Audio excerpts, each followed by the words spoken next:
I worked 3 jobs to support my family. Then they called me a failure and cut me off. The air in the tiny apartment was thick with exhaustion, the scent of burnt coffee lingering from the pot I had brewed hours ago, but never had the time to drink. My hands trembled as I peeled off my 3rd uniform of the day, the fabric stiff with sweat and the weight of a 12-hour shift at the diner pressing against my skin like an iron shackle. My feet ached, every nerve in my body protesting against the relentless cycle I had subjected myself to. Yet there was no room for weakness. There was rent to pay, groceries to buy, medical bills that never seemed to stop accumulating like a relentless tide swallowing me whole. And through it all, I bore the burden without complaint. Because this was my duty, wasn't it? This was what family was supposed to do for one another. I was 18 when my father walked out, vanishing into the night without so much as a backward glance. My mother, left paralyzed by grief and resentment, had retreated into the safety of denial, choosing to pretend that life would somehow fix itself if she ignored the bills piling up on the kitchen counter. My younger siblings, Sam and Emily, were too young to understand the depth of the storm brewing around them, their innocent eyes looking to me for stability. And so, without hesitation, I had stepped into the void he left behind, trading my future for their survival. 3 jobs, no sleep, no dreams of my own. I worked through high school, pushing through fatigue with nothing but sheer willpower, convincing myself that the sacrifice would be worth it, that one day they would see, that they would understand what I had given up for them. But understanding was a currency my family never cared to possess. They took, and I gave. Years passed in an indistinguishable blur of exhaustion, and still my efforts were never enough. My mother would sneer whenever she heard about distant relatives who had landed prestigious careers, cousins who became doctors, lawyers, engineers, while I remained stuck in the endless cycle of minimum wage labor. "Why can't you be more like them?" she would mutter under her breath, her disappointment cutting deeper than any wound. "You work so much, but what do you have to show for it?" The words stung, but I swallowed them like bitter medicine, convincing myself that she was just stressed, that she didn't mean it, that one day she would appreciate what I had done. But gratitude never came. Instead, the insults escalated.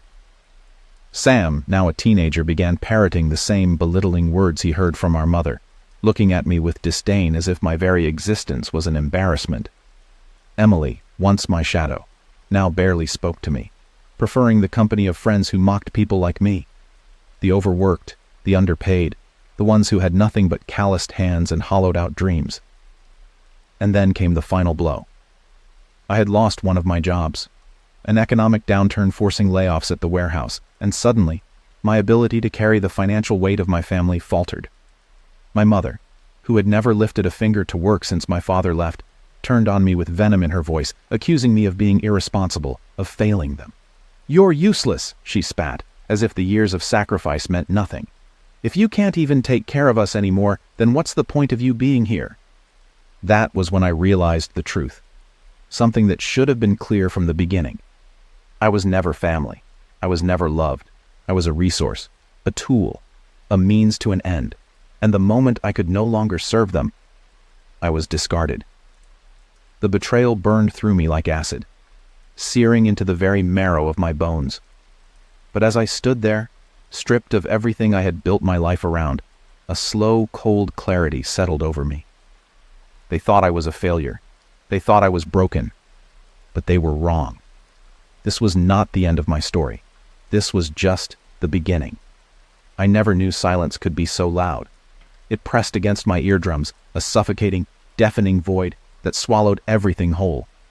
The apartment, once a war zone of unpaid bills, passive-aggressive muttering, and the ceaseless demands of an ungrateful family, had gone eerily quiet. The door had slammed shut behind me hours ago, yet the echoes still rang in my mind, the finality of their words branding themselves into my skin like a fresh wound that refused to scab over.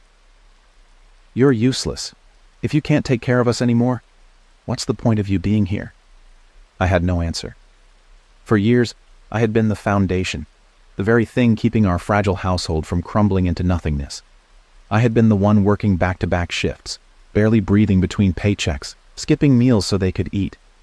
And yet, the moment my strength wavered, The moment I staggered under the weight of an impossible burden, they had tossed me aside as if I had been the dead weight all along. I sat in the middle of the cramped studio apartment, my body too drained to even make it to the mattress in the corner. The air smelled stale, a mixture of exhaustion and something darker. Something that smelled like loss, like grief, like the slow, agonizing death of everything I had built my life around. The past stretched out before me in long, torturous waves. I had sacrificed my education for them, watching as former classmates moved on to college while I scrubbed dishes in the back of a dingy diner. I had watched from the sidelines as my siblings flourished under my efforts. New clothes, school supplies, a roof over their heads, never asking where it all came from, never bothering to wonder why I never seemed to have anything of my own. They had taken, and I had given, and now I had nothing left. No family, no savings, no future, nothing. The weight of it all pressed down on my chest, squeezing until it felt like my ribs would snap beneath the pressure. My hands clenched into fists, nails digging into my palms, trying to grasp onto something, anything that felt real. I wanted to scream, to rage, to break something just to prove that I still existed, that I was still here, even if they had chosen to pretend otherwise. But all I could do was sit in that suffocating silence, feeling the emptiness consume me. It would have been so easy to let it win, to let the exhaustion, the grief, the injustice of it all drag me under. But then, something shifted. A spark, small, almost imperceptible, but there nonetheless. I had spent my entire life bending beneath the weight of their expectations, allowing their opinions to define my worth. But now, I was free. They had discarded me, severing the chains I had never dared to break myself. They thought they had won, that I would wither without them, crumbling beneath the loss of the only purpose I had ever known. But they were wrong, because now I had nothing left to lose. And when you have nothing left to lose, you become something else entirely. Dangerous.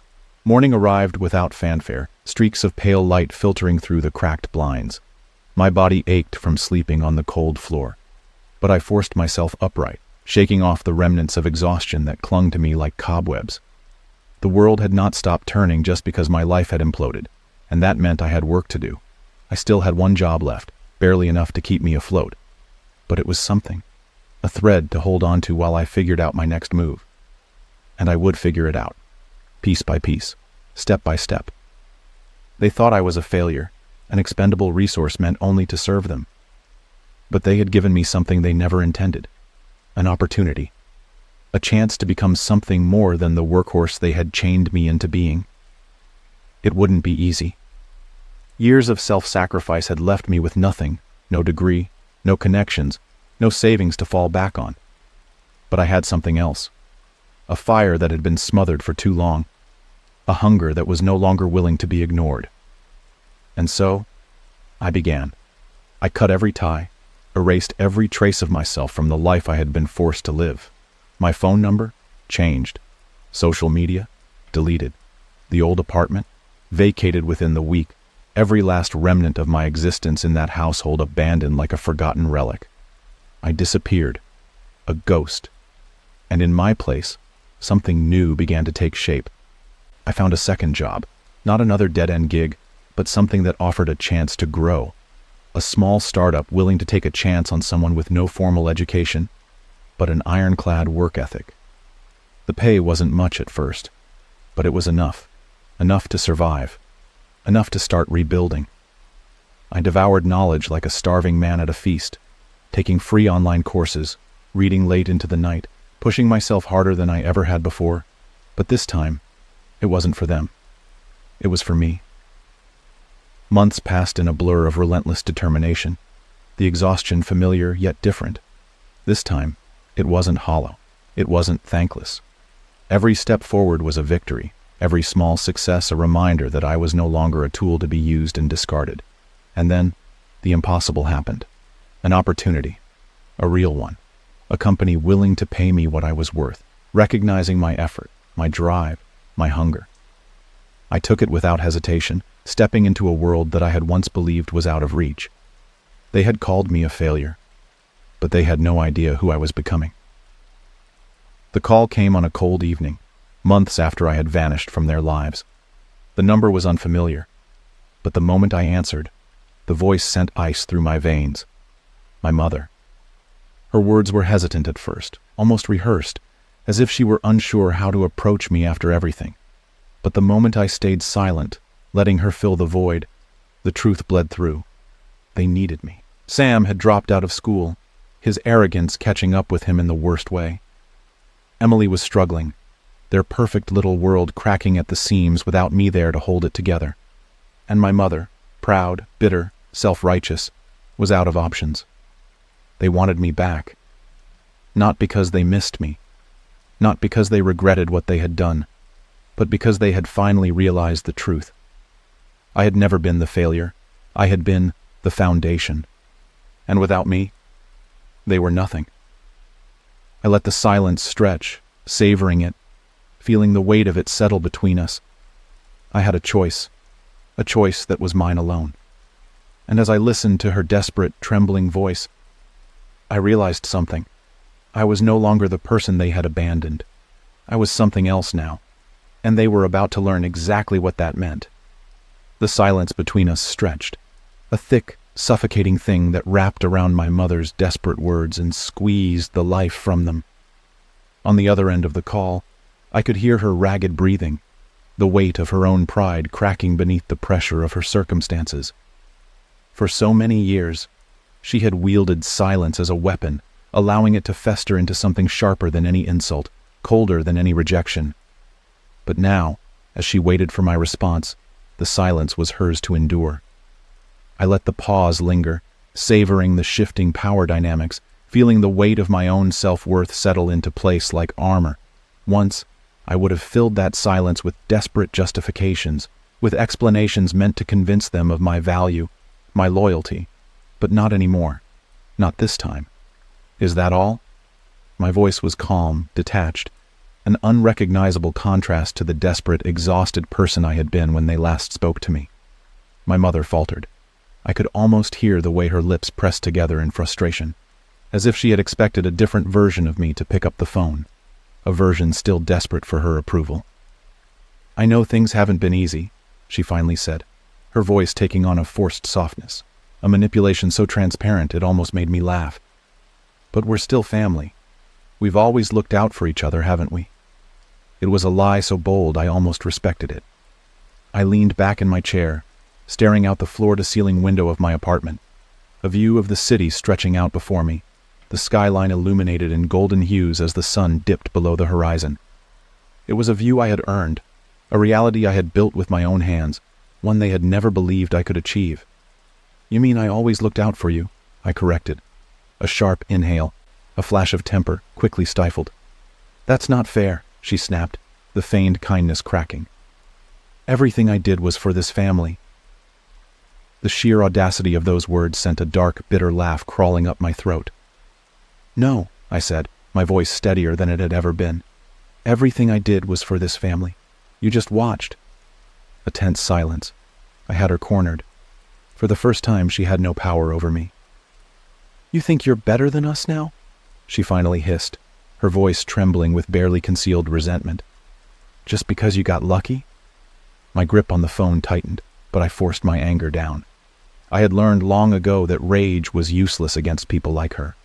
She thrived in conflict, feeding off it, twisting it into something she could use. No, I wouldn't give her that satisfaction. "Lucky?" I repeated, letting the word roll over my tongue, testing its weight. "You think it was luck that got me here? You left us," she spat. "You abandoned your own family when we needed you most." I exhaled slowly, pressing my free hand against my temple as if that could ease the dull, familiar ache her words sparked. "No," I corrected. "I just stopped letting you use me." A long, bitter pause. "You're really not going to help?" she asked, her voice raw now, stripped of its earlier bravado. There it was. The real reason for this call. Not love, not regret, not family, just need. I didn't feel the crushing weight of obligation settle onto my shoulders. I didn't feel guilt gnawing at the edges of my resolve. I felt nothing at all. "No," I said simply. Another sharp inhale, this one laced with genuine shock. She had never expected this. She had believed, truly believed, that no matter how many times they cast me aside, I would always come crawling back. Not this time, not ever again. "You'll regret this," she whispered, her voice trembling with something between fury and fear. I smiled, a slow, knowing thing. "No," I said, my voice steady. "I won't." And then, before she could spew another desperate insult, another manipulative plea, I hung up. For a moment, I simply sat there, phone in my hand, listening to the quiet hum of the city outside. No immediate wave of guilt crashed over me. No second guessing. No aching desire to run back and fix what had been broken long before I had ever walked away. Just peace. Pure, undisturbed peace. Months passed. Seasons changed. And with each passing day, I became more of the person I was always meant to be. I poured myself into my work, not out of necessity, but because I finally had the freedom to choose it, to thrive in it. And I did.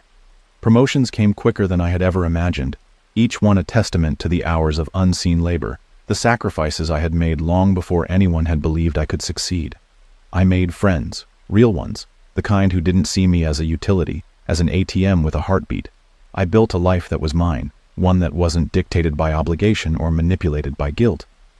And then, one day, I saw them again. Not in person. No, that bridge had been burned beyond recognition. But on social media, through the distant echoes of their lives, now unraveling in the ways I had once feared mine would. Sam, the golden boy, had dropped out of college after a semester, his arrogance catching up to him. Without me funding his future, reality had hit him like a brick to the face. Emily, once surrounded by the friends who had mocked me, found herself cast aside just as quickly, struggling in ways she had never expected. My mother? The woman who had once held herself above me, who had sneered at my exhaustion and belittled my sacrifices. She was barely getting by, hopping from one short-term job to another, drowning in the very bills I had once carried on my back. It should have made me feel something. Satisfaction. Vindication. But all I felt was distance. Their lives no longer had any weight in mine. Their downfall was not my triumph, because my success had never been about them. It had always been about me. They had called me a failure. They had thrown me away. And yet, here I was, thriving without them. That was the true revenge. Not anger, not vengeance, not even hatred. Just indifference. Just freedom. Just me.